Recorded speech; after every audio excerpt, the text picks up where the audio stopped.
Ladies and gentlemen, welcome to Two Down Territory. Today we're going to be recapping Week 13 and looking forward to Week 14, and this is where the intro plays. 2 inches short, maybe less. Story of my life.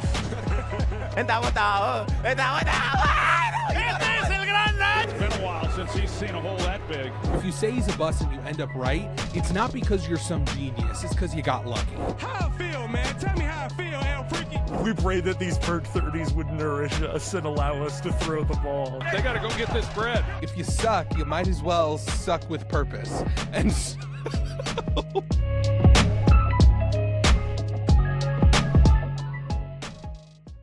Beautiful. Dude, the NFL is so confusing. More confusing than it has been in a long time. I guess that's subjective, but I would stake my claim in that. I feel like that's definitely true. Just because I feel like every week there's the most confusing team in the NFL. Like it started off the Packers or the Falcons, and then it's the Packers. Now it's the Panthers. Now it's the Panthers. Like, who's good? Well, it's also interesting because there's like confusingly bad teams and confusingly good teams. Like the Panthers, and then I think at this point the Panthers are right in the middle of the confusingly something team. Right. But I don't know. I mean, the Jaguars, as of right now, are leading the AFC South. Which, right. if you said That's that, crazy. I mean, 3 weeks ago, 2 weeks ago, you probably would have been considered crazy. And it certainly didn't look that way after, the first 8 weeks of the season where the Colts were undefeated. Right. It's, it's weird, man. I don't know who that says more about, the Colts or the Jaguars, but we get to find out this week somewhat because they play each other. In fact, they play each other twice in the next month. So, yeah, no, should be fun. Well, and it's also, I just feel like there are so many divisions that are going to come down to the divisional games at the end of the season. Like there's so many crucial divisional games coming up this week. I mean, Colts, Jaguars, and Packers Bears are both games that will determine whoever wins that has the lead and neck up in the division. And Steelers Ravens, same thing there. Yeah. 3 divisional games that are crucial, and more games on the slate that are important as well. But before we get all into week 14, let's do what we always do, which is break down, starting off with the primetime games of Week 13. We already talked about the Thanksgiving games in a previous video, so we can start off with the Sunday night football game. Broncos beat the Commanders in overtime, 27-26. Dude, this Broncos team is just so infuriating to watch sometimes. They got away with it again, and they can't keep getting away with it. They just can't. My take that the Broncos are the Chiefs from last year keeps aging better and better by the freaking week. I have in my notes here, are they the Chiefs from last year? Sure, man. Except, and maybe this will be, I'll start off with a hot take. Are they the Chiefs from last year? Maybe in the regular season.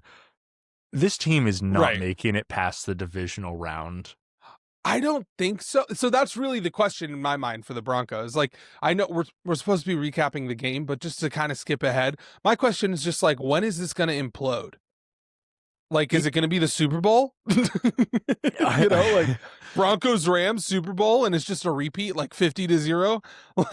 Yeah, I mean the difference, and for people who didn't hear, because we've made this, Adam specifically has initiated this Broncos the Chiefs from last year take. The difference being, and I know you agree with this, is that the offensive ceiling of the Chiefs last season was objectively higher. Right. I mean, and part of that is just purely due to the nature of you have Patrick Mahomes and Andy Reid. So it doesn't matter how much it struggles. When they needed to put up in the AFC Championship game against the Bills, would they end up putting up 34 points, something like that? They did, and they could. And so I mean, the Broncos, and this is obviously talking about the season, but also just specifically this game, they don't have any inspiring offensive consistency. And Yes. yes, their defense is great and really fun. That almost makes the team more frustrating because of how Absolutely. mediocre and not just mediocre, below average, really, this offense is.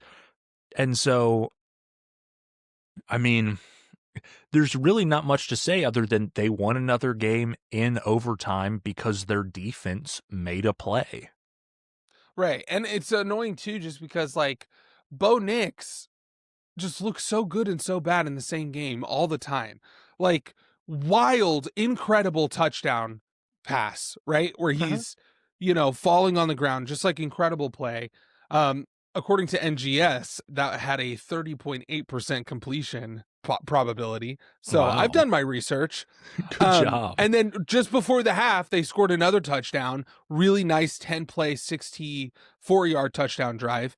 Then they scored again to open the half, and then Bo Nix threw an interception. They went 4 straight drives with no points, and finally their offense just decided, like, wait a minute, we're good again in overtime. And so it's just like this offense. This game showed exactly what this offense has been going through this entire year, which is they can drive the ball, but it feels like it always just stalls in a really stupid way, whether it's a penalty, Bo Nix overthrows somebody, Yeah. um, and the defense is just doing enough because they're so good to keep him in these And games, and they make the plays at the right moments. and this may be obvious, but I mean, it is worth noting that like the final score of 27, obviously one of that was 7 of those points were in overtime, so 20 points Mm-hmm. in regulation. I mean, when you get to playoff football, again, I've made the comparison like maybe depending on who the 7 seed is, the 2 versus 7 game, if the Broncos end up being the 2 seed, they could compete. But if you're playing against just like an average playoff team, you can't have a segment of the game where you go 3 straight, 4 straight drives without scoring a point. And they do Well, and that also, consistently almost every game. here's the thing, because, I was very high on the Broncos going into the season because I really believed in the power of the offensive line. It's funny because everything that I said about the Broncos has basically been true at the beginning of the season, and yet it's created this weird conflict because even though they have an incredible offensive line, somehow that is not translating to an incredible offensive production like I expected. And yet it's still enough for them to win games. So it's Well, just I so think it's also nuanced and proof of so the idea that interesting. like an offensive line is crucial and critical for setting your floor. It Right. it does not determine your ceiling. I mean, it is pretty incredible that I think Bo Nix was pressured like less than 5 times in this game. That is Like wild. pressured. Yeah, Like like Garrett Bowles had like an all-time performance. I think he allowed 1 hurry in all of the time, like in the whole game. that's Like, insane. and that's the thing that's important here. To kind of briefly talk about the Commanders. Their defense is bad. Their Bad, defense was bad. bad last year. Yeah. It has continued to be bad this year. They don't have a pass rush. Their linebacker core is good, but would be way better if this was like 2017. And their secondary is straight garbage. So it's like they don't really have many advantages just from like an on paper roster perspective compared to the Broncos. Yeah. And yet 20 points, which it's different if it's like long consistent drives, your opponent, maybe they're having long consistent drives, whatever. There were plenty of possessions, plenty of points left on the table. And I said it before and I'll say it again with this Broncos team. Something's got to give. Either their offense is just going to click into gear, which feels unlikely but is, I don't know, it's theoretically possible, or we're going to get to the playoffs kind of like you're predicting and they're going to go into a game against some team and they're just going to get absolutely like walloped. Like, it's just not going to be close. The other thing I was going to add on, I wasn't able to find pressures. Do you know how many times Bo Nix was hit?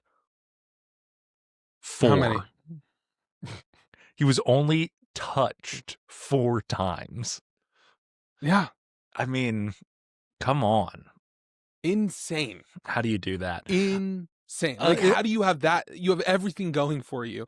One last note about this isn't really about the Broncos, but dude, Chris Collinsworth trying to pronounce Mariota's name is so funny. Oh, yes. That was very so funny. It sounded like he was trying to be like authentic. Mariota. Yeah, he was like Mariota. It's like when the newscasters, like, you have the nightly news and they're saying someone's name. I've also, sorry, it's a weird thing. Why do we only do that with Hispanic names though? Like, it's not like anytime you're talking about like an Irish guy, you're like Evan McPherson. Like, you don't say that. O'Reilly with the catch. Yeah. Like, I mean, it would be cooler if we did. Like, if we're gonna do it, do it across the board. Yeah, but like, I feel like there's a certain level where it's like, ooh, that could potentially dicey. Not be good. Like if you pronounce like Ogunjobi with like an African accent. Like, imagine Chris Collins. Yeah, do that one, Chris Collinsworth. Do it, Chris. Bust that one out. Bust the Ogunjobi impersonation. Oh my gosh! But it was just that was cracking me up. I watched this game at work and I couldn't stop laughing every time he said Mariota. It was like, which was funny is that I don't know the nationality of his last name. Is he Hawaiian? Yeah, it's like Pacific Island. Like, it's not Hispanic at all. Is that how they sound? Is that the authentic pronunciation of Mariota? Maybe. We have Marcus Mariota, a friend of the show. We'll have to have him come on and tell us how his people would pronounce his name. Yeah. Oh my gosh. But I do want to mention, to continue this streak of bashing the winner of the game and complimenting the loser. This was probably an ideal scenario for the Commanders, which is you took a talented team to the ropes in overtime and you still lost, which means your draft pick hopes are getting better and better, because no fan of a team likes to hear this, especially one that just a season ago made a conference championship game. But that roster is simply not talented. And you know what's awesome about because right now, the Commanders are in this precarious situation where their ceiling for a pick is probably number 4. But they could, if they mess around and win one more game, much less 2, they could drop to like the 11th pick. So there's a benefit. Like, if the Commanders have the 4th or 5th pick, you know what's awesome when you have the 4th or 5th pick? When you already have your quarterback.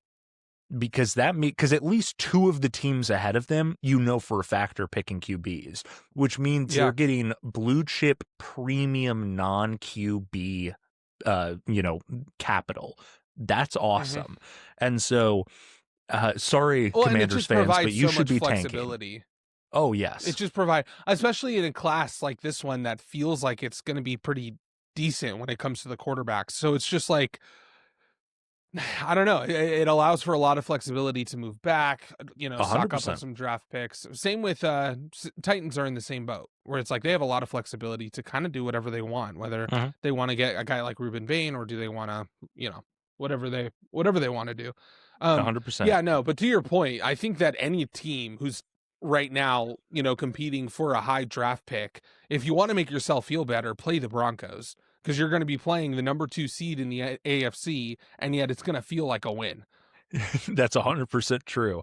A team that's been close, has often done this previously this season to transition, is the Giants. This was not one of those games, though. Monday Night Football, Patriots versus Giants. And to piggyback off of that theme, this kind of ended the Giants' feel-good streak of playing tough and fun and loose and keeping it close, but losing. Yeah. I feel like this was a Yeah, no. vibe shift on me for the Giants, where I'm starting to just, and I get it. It's a bad roster. There's some injuries on the team. The coach is fired.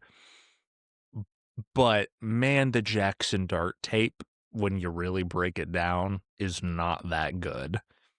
Listen, man, I don't know what he did. I don't know if he's like sleeping with everyone's girlfriend or it's just the opportunities that he gives people. Because like I don't know. I feel like the whole entire what was his name? Ellis? That guy had a hit out on every single Giants player that he could. Like he Yes. literally chipped the N off of the Oh, helmet. yes. I mean, that kicker. That was insane. I think part of it is, and this is me making an assumption, but I wouldn't be shocked if I was wrong, which is that Aiden Ellis is it. DBs in the NFL, or just defensive players in the general, have a right to be upset by how overly protected the quarterback is. They can Yeah. no longer lay hits. And so when you watch a player on film, they know going into the week that he's not going to go out of bounds. And so they can psychologically be like, I can just hit this guy because I know he's not going to go out of bounds. And this is like their one opportunity to play a quarterback. And Yeah. so they just put everything into it. That's probably what's going on, is that they know in their game prep he's not going to go out of bounds, so I can just wallop this kid. Welcome to the NFL, Yeah, bud. no. Absolutely. But I think that the story of really any Giants game, because like if there's one advantage that you feel like they could potentially make in this game, it's just their D line and the Yeah. ability to hurry up the quarterback. Really wasn't the case this game. They were missing, or the Patriots, excuse me, were missing Will Campbell and Jared Wilson, and yet the Patriots only allowed a 25% pressure rate, which was the second lowest of Drake May's career. So it's just, the D line hasn't really panned out to what it was supposed to be. They're terrible in the run game specifically, even if they are, kind of middle of the road with the passing game, but just not what you want. Drake May from a clean pocket in this game was 21 for 25, 235 yards and 2 touchdowns. It was probably one of his best games that he's played in his career, because the Patriots have, and I've mentioned this because obviously they keep on winning and they're officially at this point just a very good team, if not great, regardless of their schedule. But they do have a consistent theme of slow starts. This was a start to finish beatdown. Yeah, it was. I will say, and again, I've said this before, but I just I don't think people truly understand this. And I understand that the Patriots have a hard schedule, and I do think that matters whenever we're trying to figure out playoff predictions. But we have to appreciate the fact that they've won 10 games in a row. Yeah. It's not easy in the NFL to win all the games you're supposed to win. No, I mean, it's not and last done. Year they besides won Miami 4 games in right. What year? The late 70s. Right. Well, and then the 2007 Patriots, I guess. And then they lost the game they were supposed to win. Right, to the Giants. That's true. So it's just one of those things where it's can we just appreciate this a little bit? The fact that the Patriots are doing this throughout the entire season, and they have an easy schedule because last year they sucked. That's what happens when you suck. The unfortunate thing, not to, because you are 100% correct, the unfortunate thing is that when this a team unless you think they're winning the Super Bowl, inevitably loses in the playoffs at some point, everyone's just going to be like, I knew that they were pretenders. There's going to be people out there, that's just the way it is. You have to ignore that. But no, you're 100% right. You win 10 straight games in the NFL, guess what? You are a very, very, very good team. Yeah, well, and not only that, but again, it really is just how does this team play in the playoffs? And the way that if the playoffs started today, I feel like there's a lot of favorable matchups for them. Trust me. I mean, stick around if you're watching this in a few days when our video about if the playoffs started today drops. It'll be a fun one. Yeah, no. But yeah, this game, there's not much to say just because it kind of happened how you would expect. Like the better team won in every single phase of the game. The Giants they fired their head coach. Like that is one of the most clearest signs that you have basically given up on the season. So Young Hoku gave us a generational gif. That was so funny, dude. That's so, I mean, just that was one of full the on cleated it. That was great. Just completely missed, dude. Just, which I guess I saw this thing that said like, he saw that the ball slipped, so he like hesitated or whatever. That doesn't mean that you like kick the ground as if the ball was like 3 feet into the ground. What I saw is that his plant foot was like too far forward. No, I mean, that is what happens. Me. Like, yeah.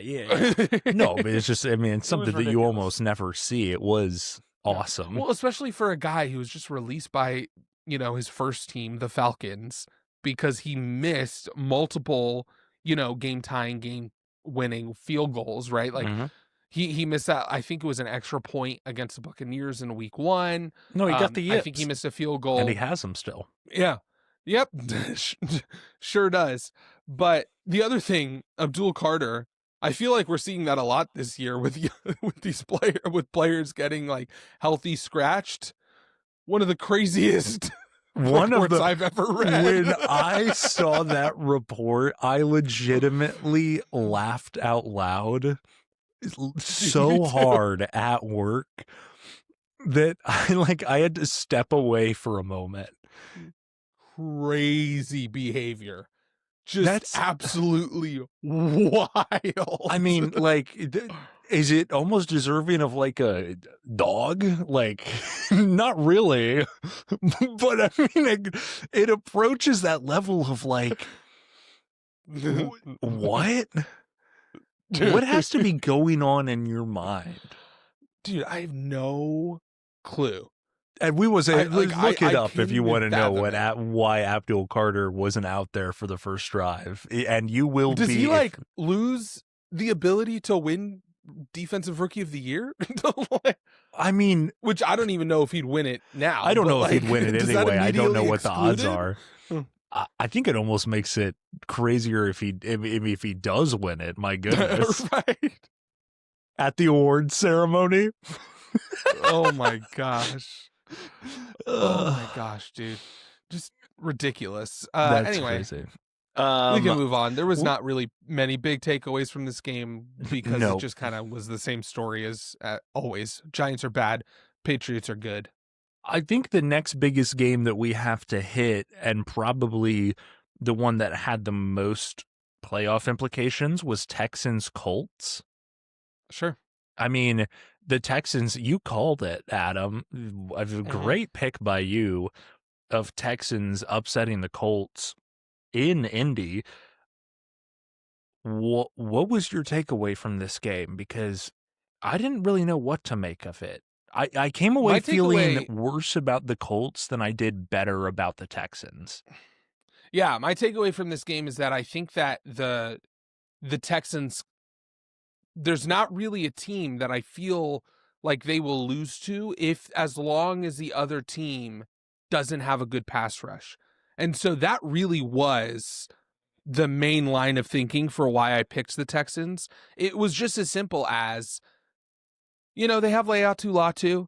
They have DeForest Buckner, but he's on injury reserve. They don't really have the type of pass rush that I would be scared of. And to be fair, let me give credit where credit is due. The Texans offensive line has looked better. Here's the issue though. They've been playing their most recent stretch of games is against teams that don't really have the types of pass rushes. You're 100% not wrong. And you know what I mean? This game was not as bad as it was earlier in the season. And the offensive line was good, is what I should say. It wasn't like CJ Stroud lit him up. He completed 22 passes for 270 yards and an interception. Right. He threw no touchdowns. So right. No, I'm with you. Yeah. My point is that and I think the Seattle game is the perfect example of it is hard for your offense to suck so bad that defense can't do enough to overcome it. But the offensive line is bad enough that against any like decent top 10, 15 formidable pass rush, that like that can happen. And like you saw that in the Seattle game where what was it, 3 turnovers, right? Like Sam Darnold was seeing ghosts, and yet somehow Seattle was still able to win with like a +4 in the turnover margin, and it was just because the Texans offense was so bad against that pass rush. But when you look at, even the teams that they're coming up that the Texans have to play, they don't really have that. And when you have a defense like that, your offense doesn't have to light it up, and you're going to win a lot of games. We can come back to the Texans.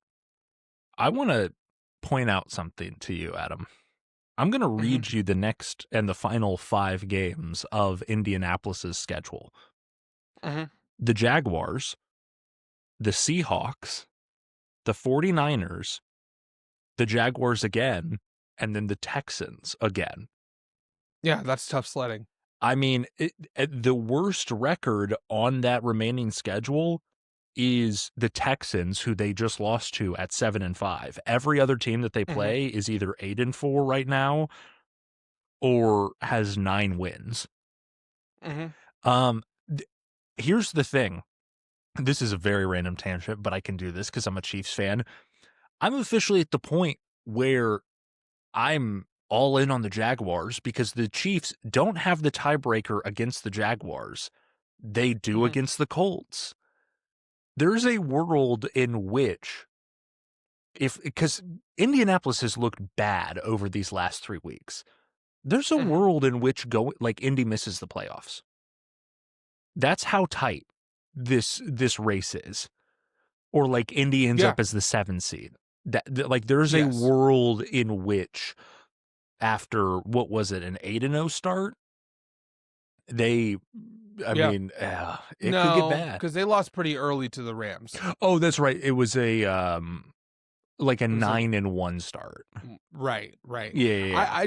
It really just comes down to, and I said this earlier in the season, which is that like during that run, I said Daniel Jones is playing the same ball that he played in New York when he had a good offensive line, and then he ended up going to the playoffs.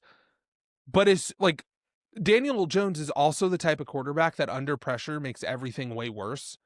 Similar to Sam Darnold and some of the issues that we've seen with him throughout his career. Whereas like as soon as he gets pressured, it's not like, can he survive the pressure? It's like, can he survive the pressure and not make a catastrophic game ending decision? The difference being that like Sam Darnold exists slightly more at the extremes, where it's like his ceiling is higher, his floor is actually lower than Daniel Jones. Absolutely.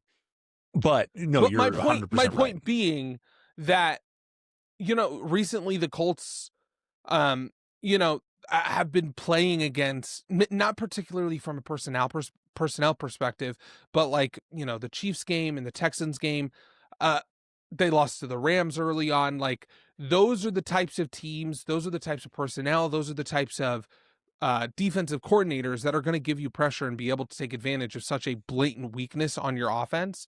And so, that's really where things have settled down. The Colts are one of those teams where if they have the right advantages, their offense will not be stopped.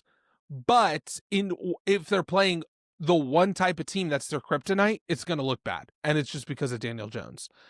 I kind of like the matchup against the Jaguars. We'll see how that plays out. We will. I think that there's this perception of the Colts as like falling off, when in reality, it just so happens that the teams or the defenses that are like create big or highlight the weaknesses of their offense just so happen to be playing them at the end of the season in a row.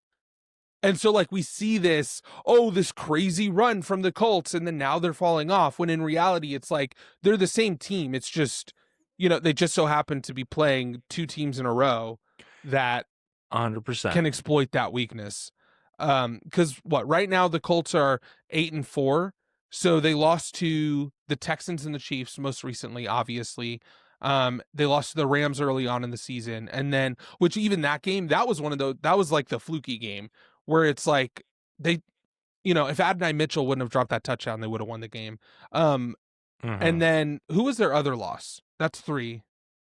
The other loss was to the Steelers. Yeah, I predicted it.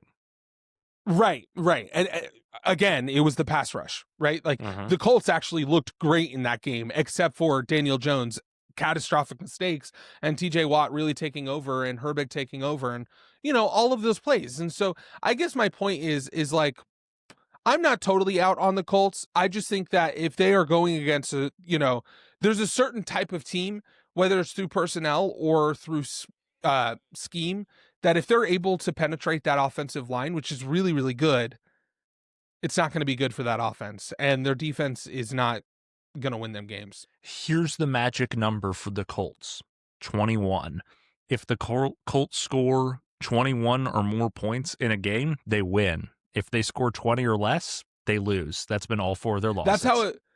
That's how it was with the Bengals with Lou Anarumo. It was always like, if our defense can just hold a team, or if our offense can score 20 points, we're pretty much good to win. Just because Lou Anarumo, especially in the second half, like he can really make the adjustments that leads to success. And so, that's how it is with the Colts. It's just, and it's not really, and that's why I'm saying, like, looking at that matchup, yes, there's a lot of teams there that have good records, but I don't feel like they profile as the type of team that will give them trouble, if that makes sense. That's fair, and we'll be able to break it down later on. The one other game we have to touch on is going to the game that I predicted. I wasn't able to pull the trigger on the full-on outright win, although I was darn close, and it would have been the biggest upset alert call in this show's history. Would have garnered me 13 points. That's crazy. The 10-point underdogs, the Carolina Panthers, beat the Rams in a pretty entertaining game.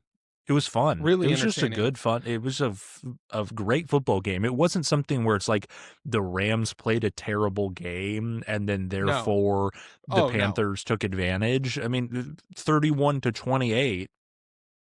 Great time for all. No, it was a great game.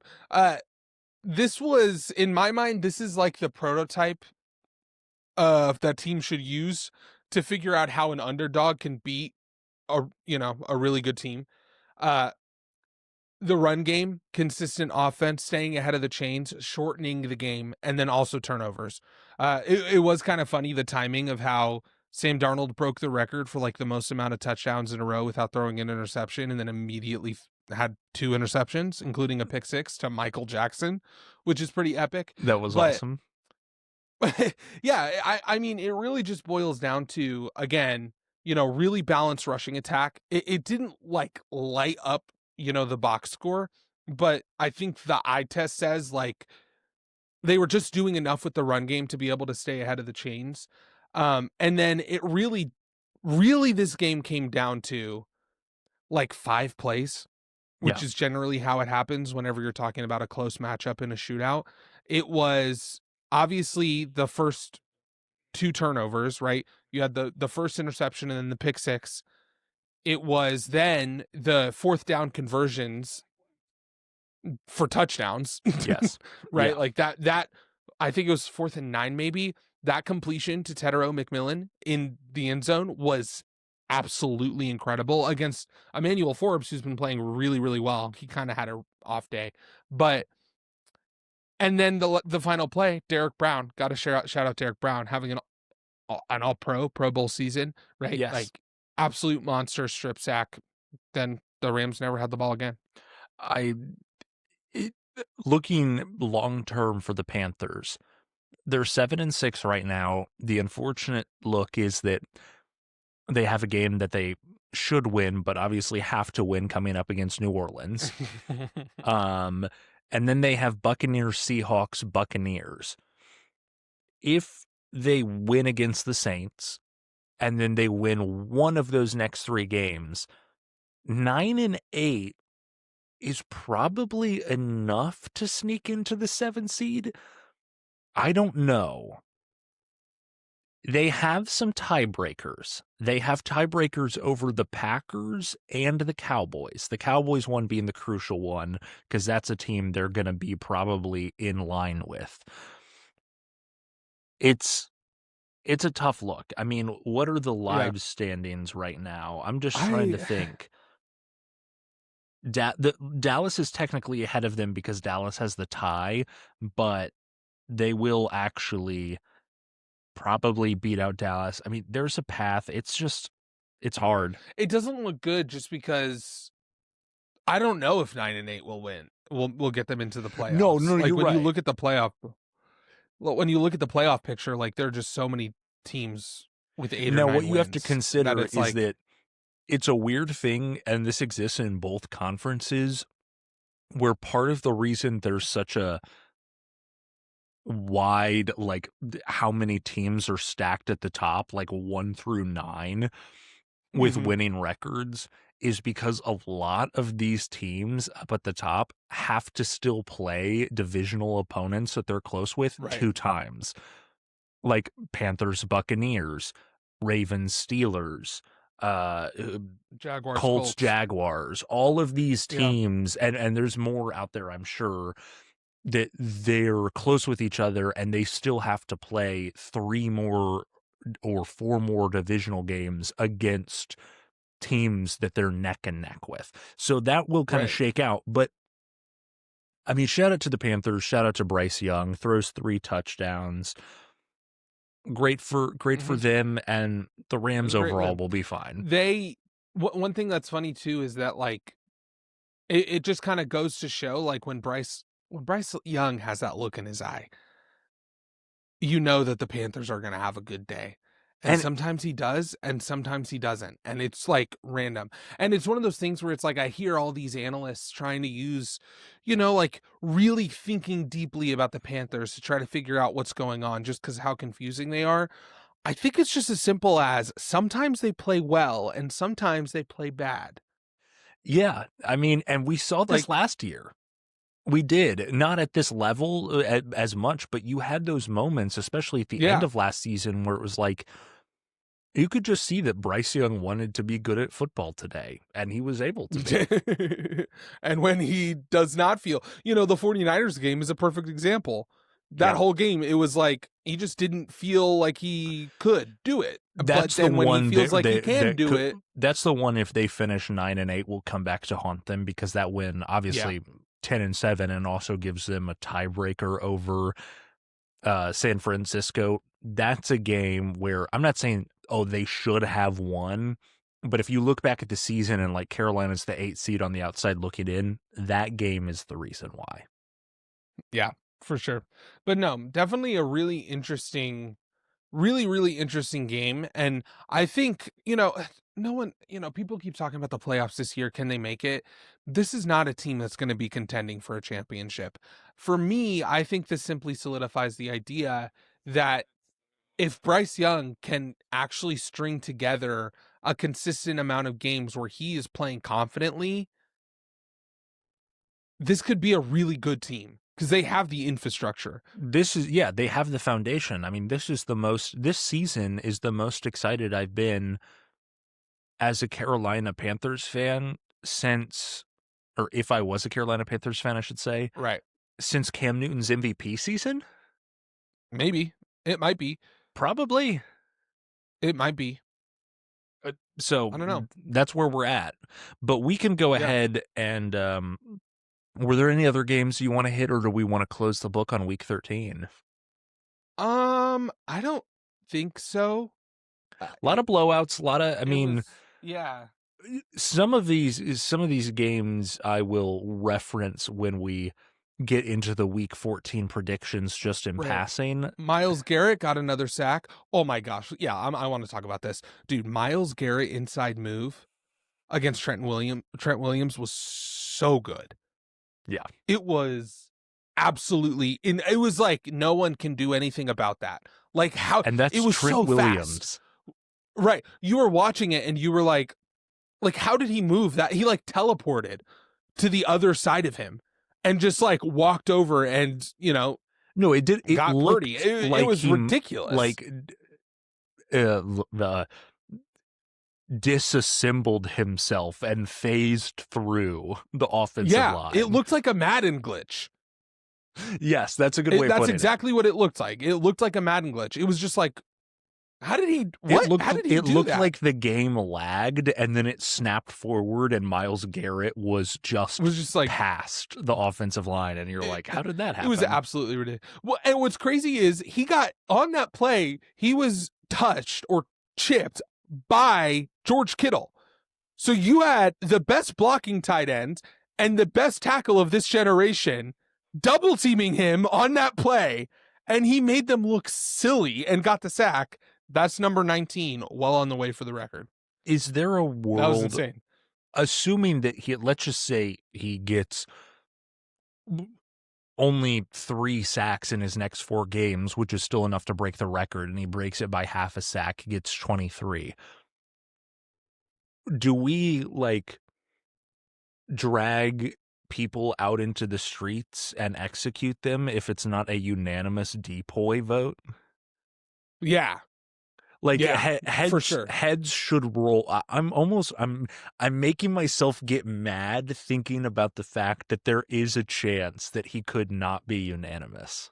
Yeah, no, that would be absolutely insane. My prediction is that he's going to break the record against Joe Burrow in the last week of the season. Okay, which there's a poetic nature. No, yeah, there is. But my point, but even if he doesn't, he could, I mean, Loki, I just realized they're playing the Titans this week. He could break it right now. he could have 5 sacks. He could have 4 sacks. Oh my goodness, yeah. That's light work. That could easily happen. But I don't know. I could see it happening. It would be fun if he broke the record against the Steelers in the second last game. Yeah. There would be some irony there against as Aaron well. Rodgers. That would be funny. That would be fun. But no, but Mason Rudolph comes in. That's what I'm there's the team if Myles Garrett enters a game 1 sack away, the opponent that he's playing has an obligation to trade for or sign Mason Rudolph. Dude, it could be Mason Rudolph. Aaron Rodgers looks like he's been mugged every time they pan to him on the sideline. It could happen. maybe going into the Pittsburgh game, he's 2 sacks away. He sacks Aaron Rodgers. He takes A-Rod out of the game because he just obliterates him, and they have to put Mason Rudolph. He's like, I want you. Pointing at the sideline. That would be the greatest moment in NFL history. I'm just writing fan fiction. The Steelers would probably, right, the Steelers would probably do something stupid and just hand the ball off the rest of the game. It's he can't. Myles Garrett gets through the offensive line so fast that Mason Rudolph doesn't have time to hand the ball off. Hand it off. There you go. Oh my gosh. Anyway, that's it though. That's it for this week. That's the book on week 13. We can move to week 14 predictions. Adam, do you want to hear what's going on in our little game? Yeah, explain the rules and where we're at with it. So we play a game around here where we predict every single game of the NFL season. If you get a game right, you get 1 point. If you get a game wrong, you get no points. But every week you get an upset alert, which is a pick that we make on our own. We don't tell the other person until we do it live. If a team is an underdog by 2.5 or more points, you can pick them to do one of 2 things: to cover the spread or to outright win. If they cover the spread and you predicted that, you get 3 points. If you pick them to outright win and that underdog does outright win, you get 3 points plus however many points the spread was. Adam, you are sitting after a 16-point week at 140 points. And I am sitting after a 13-point week at 136. So you have a 4-point lead going into week 14. I'm not happy that you have the lead, but at the same time, I can't be that upset from last week other than the fact that I couldn't pull the trigger on the outright win, or else I would be beating you by 7 points. Right. But pretty insane. We can start off with Thursday night football, Cowboys at Lions.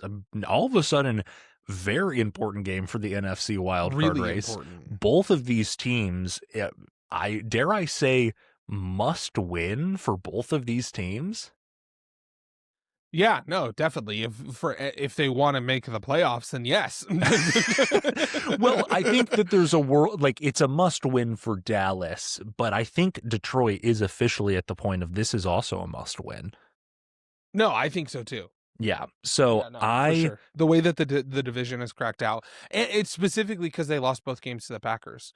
Like they have to have a, like, and maybe they could, maybe they sneak in 10-7 or something like that as a.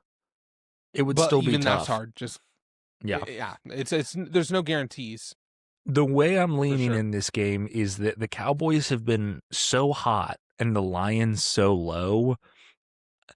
I have a hard time seeing that, especially with the Lions at home, that I think those two streaks come to an end and Detroit maybe not rights the ship because it's still a little tough looking right now, but at least steadies it a little bit. And after this point says, okay, we're not like missing the playoffs. Calm down. We're here. We can work our way back, not to the division, but to, making something out of this season with how it's looked over the last 3 weeks. I'm picking Detroit. Yeah. That's the exact same reasoning that I have. I'm picking Detroit as well. There we go. Then we can move on to the Seahawks at the Falcons. I'm taking the Seahawks. Don't really need to put much thought into that one. Bengals at Bills, Adam. Ooh, this will be a fun game, man. It's exciting because, Joe Burrow and the Bengals have a really good history against Josh Allen and the Bills. They do. Especially, this is in Cincinnati. I actually almost feel like that kind of works against them somehow. No. This is in Buffalo. Is it in Orchard Park? It's in Orchard Park. Oh, huge. Never mind. I just feel like I have this perception of anytime the Bills play, like, and I'm not saying this about the Bengals, but anytime they play good teams, specifically with good offenses, it always turns into a shootout, which generally works in their favor. But this is a weird situation where I don't think they want to shoot out. Like, no. And so I'm picking the Bills, obviously, but you never know. Crazy things could happen. I'm picking the Bills as well. I think that the Bills narrative, although I have some serious questions about them, again, it goes a little too far in the other direction where it's like the Bills are so good. They probably aren't going to win the AFC East, but that doesn't magically make them not good anymore. I'm picking Buffalo. Yeah, no, I'm with you. I'd like to believe that. I think that there actually is a chance. Like, I weirdly feel better about this game for the Bengals than I did last week against the Ravens, but we'll see. That's fair. No. This should be a game worth tuning into. It should be entertaining. The exact opposite of that, what people are calling potentially the worst game ever conceived, Titans at Browns. Yeah, no, I do have the Browns, dude. I think Myles Garrett is going to break the record. I mean, it's legitimately possible. Poor Cam Ward. Poor Cam. The Titans are just the punching bag. God love them. Yeah. But they're not like, you don't get mad at them for being a bad football team. There are certain teams where it's like, I don't like you because you're objectively ugly, but like, and hideous. The Titans are like the ugly duckling where you're still kind of a little cute. So it's like a cute ugly where it's like, aw, the Tennessee Titans. Yeah. They're a football team. Dude, Titans fans are clenching their toes after hearing you say that. They're so pissed off. I don't know why I put it that way. I'm tired. Clenching that was a weird.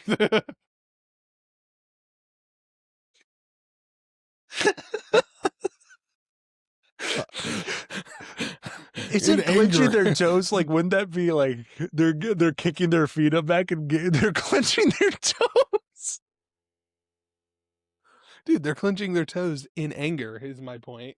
Any Titans fans out there, are you clenching your toes right now? Unclench your toes, man. It's okay. You're going to get a good pick. I'm specifically talking to the female Titans fans out there, of which there are 3. That's crazy. In existence. Oh, my gosh. Saints at Buccaneers. So, yeah, I do have the Buccaneers. I don't know. Dude, I don't know what's up with me. I'm tired. I just got off work. You're clearly like a stroke trying to make that pick. That's awesome. Yeah, I'm taking the Buccaneers as well. The Saints are bad at football. True. Now we move into a game that you've kind of already indicated where you're leaning. Colts at Jaguars. Massive game for the NFC South.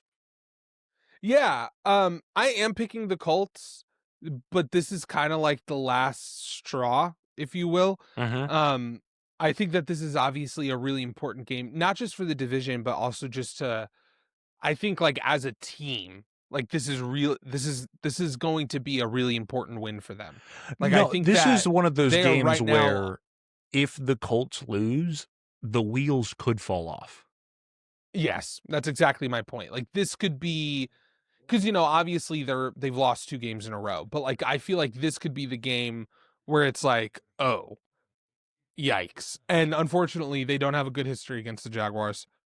No, they don't. And Jacksonville, say what you want about their fan base, is Jacksonville the biggest football city in the country? Not by a mile. But those fans are going to be raucous. I mean, this is for the division. The Duval chants are going to be going crazy. This will be... I'm almost upset that this isn't a primetime game. I know my team is playing in primetime. I wish we weren't.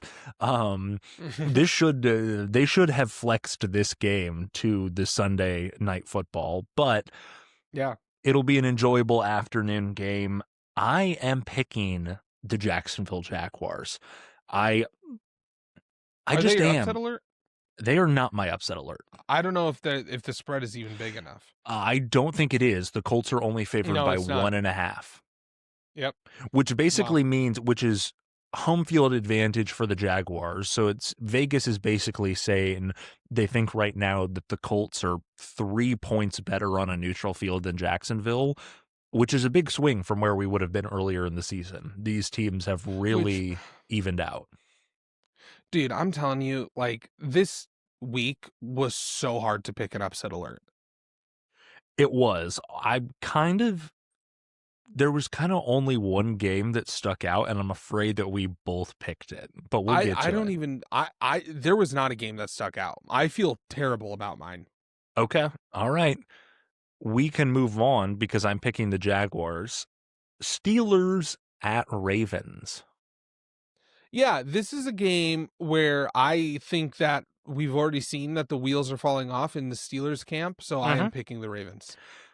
Yes, and I don't it also just feels like the perfect time where like Lamar Jackson's been objectively really bad over the last few weeks. Right. This is a game where he randomly has like a literal perfect 158.3 passer rating.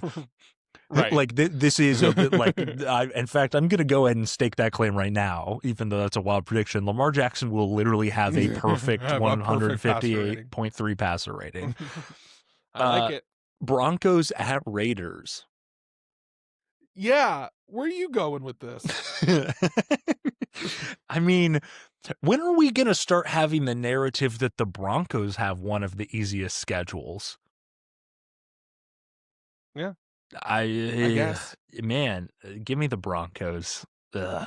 I mean, I don't know. I feel like they're just like, who are their 2 games outside of, the normal AFC West teams? I don't remember exactly who they've played. Give me your pick, Adam, while I look it up.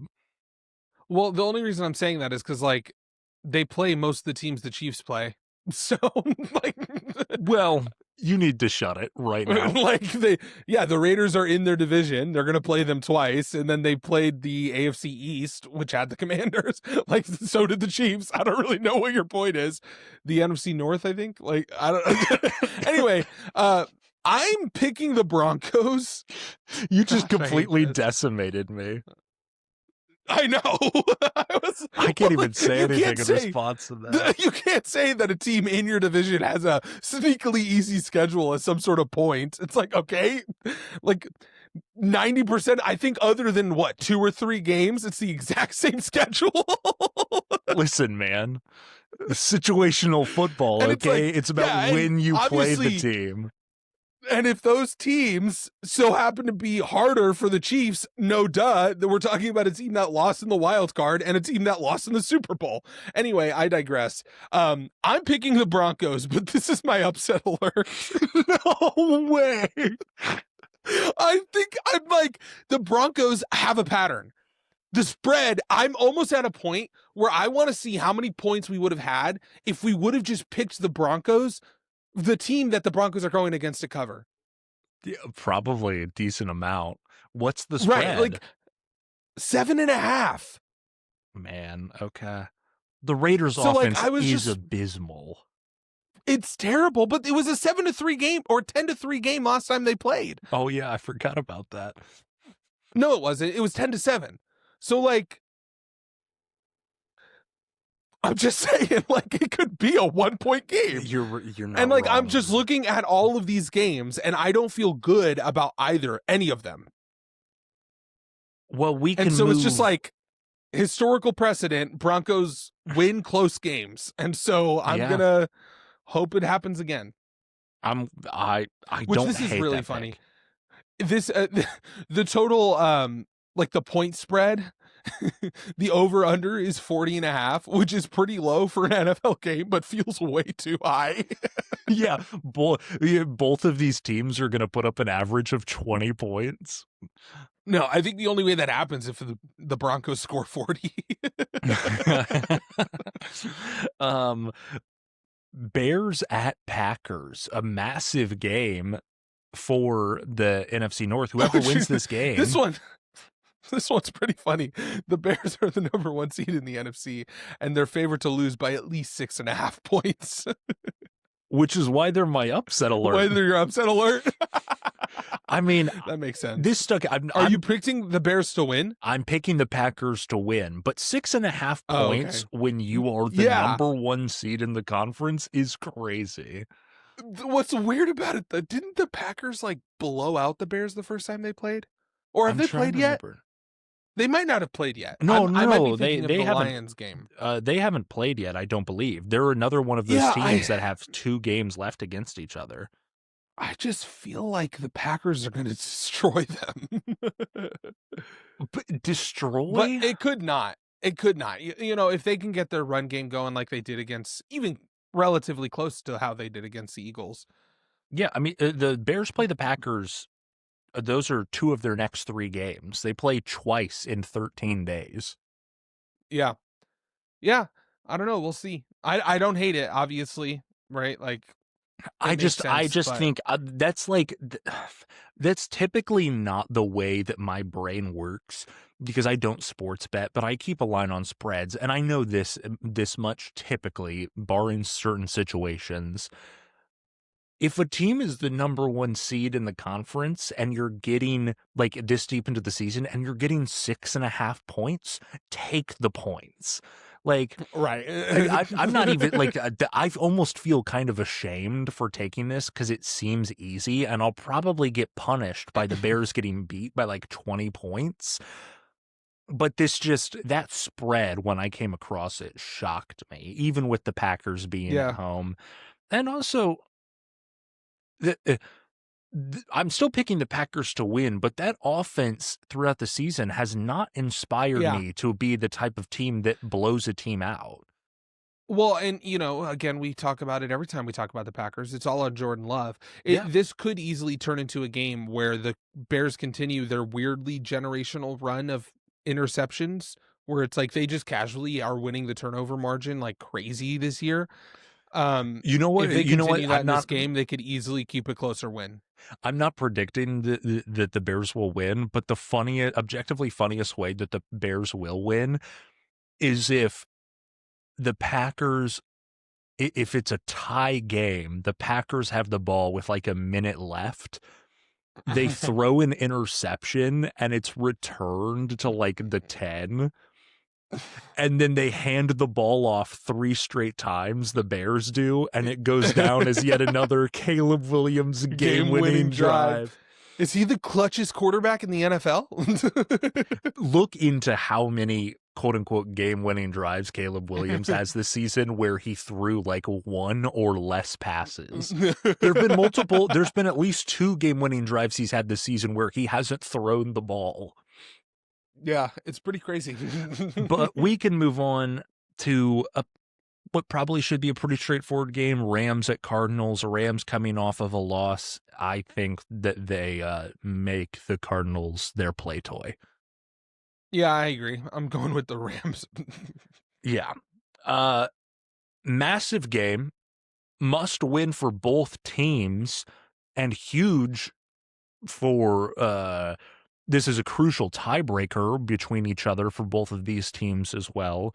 And so because of that, it's just absolutely a must win. Texans at Chiefs, Sunday Night Football in Arrowhead. I'm going with the Texans. Are you actually? Yeah. Yeah. It was almost my upset alert. It just, again, the last like 3 or 4 weeks, I had it's the whole thing of like, do they have the pass rush that's going to be able to create an advantage for them and take over, I guess you could say, just create this huge weakness and expose this. That's the word I'm looking for. Expose this huge weakness on the Texans team. I said when they beat the Bills, I was like, I don't feel good about picking the Bills. It was almost my upset alert for the Texans to win. The reason I said that is because it's like all they have is Joey Bosa. And like that just doesn't seem like enough. I picked the Colts, right? Like I said the exact same thing. I just said that Joey Bosa might be enough. Right. The Colts game, like all that was me saying like this is a incredible defense. They just don't have enough on their side, on their defense to rush the quarterback. I'm kind of feeling the same way about the Texans and the Chiefs, where it's like the Chiefs, and like I understand that Lou Anarumo. I've done that so many times on this podcast. Steve Spagnuolo has this incredible blitz package. The Texans have a great receiving core, right? Like I think Nico Collins can play really well. I think that they can establish the run a little bit in this game. But the biggest thing really just boils down to, I think that Texans defense can do enough to stop the Chiefs. Potentially. On the flip side of it, and it's not even necessarily the flip side because you acknowledged it, there's also a world, because what many people say this, but you've brought this up multiple times, Adam. What do you do when you successfully execute the blitz, Adam? You don't stop doing it until the other team can stop it. There's a world in which on like the first drive of this game, Spagnuolo just sends McDuffie and he kills CJ Stroud, and they just like keep doing it. And they can't do anything. Like there is a world in which he can just throw the blitz in a way that is ungodly. Like, true. Yeah, there's also a world as well in which Chris Jones is clearly lost a step from his prime. There's also a world in which like we get to revisit and time travel back, and like Chris Jones finally gets like a multiple sack game. I don't know. See, here's the thing. It's just one of those things where it's like, I truly believe that on paper, based on everything that has happened this season, the Texans have a lot more advantages than the Chiefs do. I think that in the secondary, the Chiefs have there's a huge weakness there that the Texans have the opportunity to expose. And I think that the problem with the Chiefs pass rush, and we've talked about this before, is that it's entirely scheme based. Yeah. And I think that there's a world where that just doesn't really play out well for the Chiefs, and that the Texans, like, I don't expect this to be like some sort of shootout. Like, I'm saying, like, this is going to be No. a close, low scoring game where Patrick Mahomes puts the ball in harm's way just one too many times, where the Texans are just able to get that one play against the blitz where Nico Collins just breaks free and gets the touchdown. Like, all I'm saying is that I think that the Texans have enough advantages that I've been picking the Chiefs a lot You this have. year simply because they are the Chiefs. And it hasn't really, like, this is just a different season. And this is me basically saying, I'm acknowledging that this is where I cross the line. If the Chiefs win, I'm back. like I'm picking the Texans, but if the Chiefs win this, I'm not picking them to lose for the rest of the season until they do, obviously. Okay, that's awesome. I very much respect that. I'm basically just going to say the inverse of what you said, which is I agree with a lot of what you said. I think the difference will be that, like, Patrick Mahomes will make one play where you go, only Patrick Mahomes can do that. You're going to have a Spagnuolo blitz in a perfectly timed situation where McDuffie or Cook just comes flying in off the edge and just massacres CJ. And this is something that this season especially, but also just in general over the last few years of the Chiefs dynasty, something that's happened is that because the Chiefs as a team have developed their own aura, has kind of gotten lost in the wayside, which is like Arrowhead and Arrowhead at night primetime is really, really hard to play at.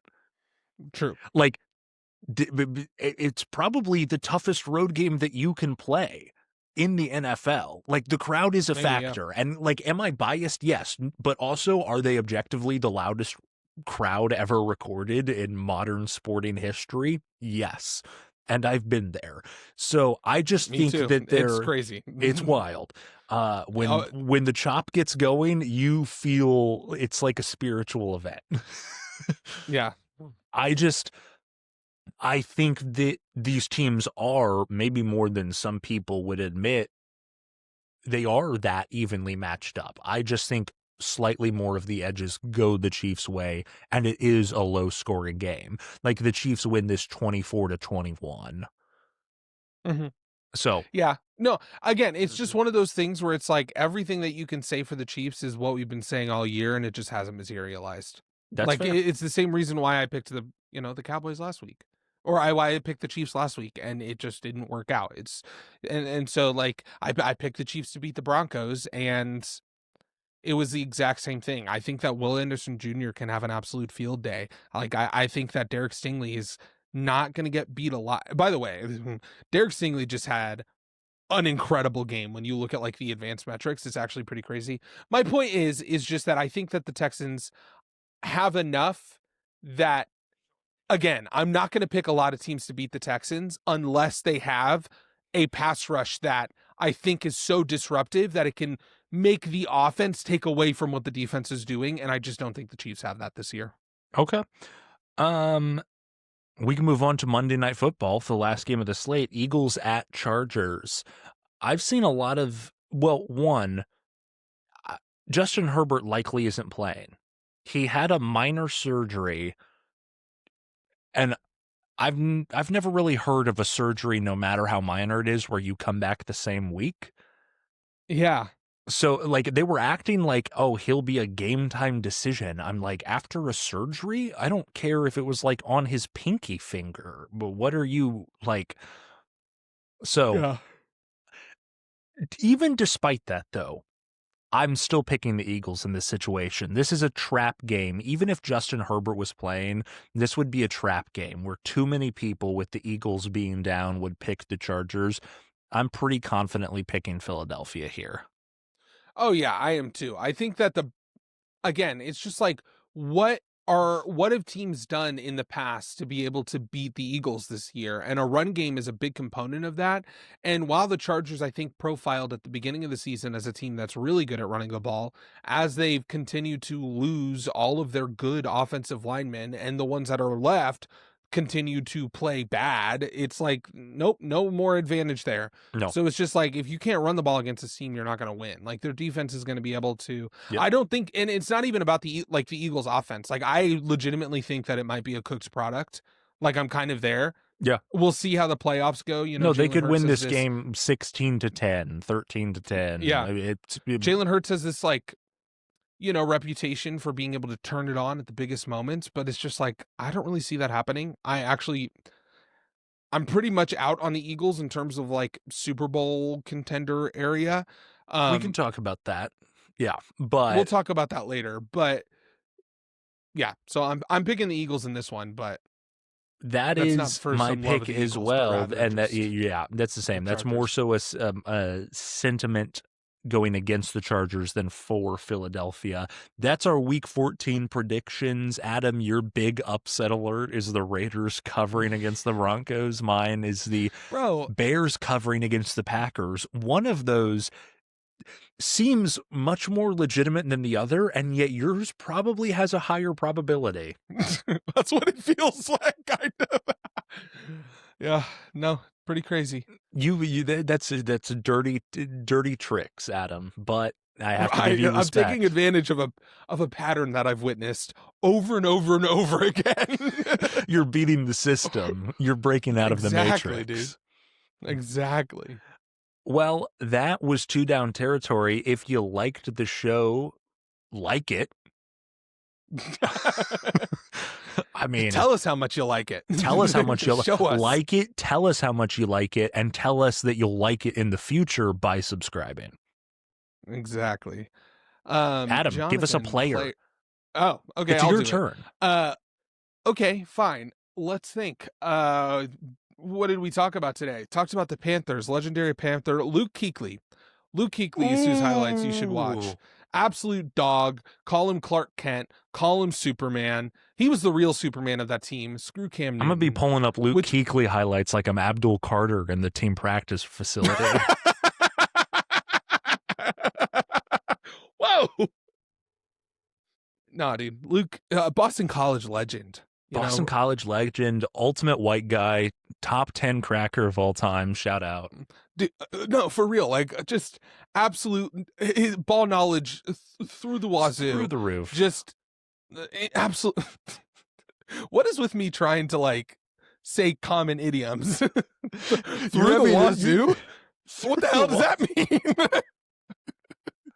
I mean, you have to bust out the white guy idioms when you're talking about an ultimate white guy. True. I mean, he's the bee's knees. What more is there to say? No, just absolute menace and animal. And if you want to get hyped up, watch some Luke Kuechly highlights. With that in mind, we'll see you later. Thanks for watching. Peace.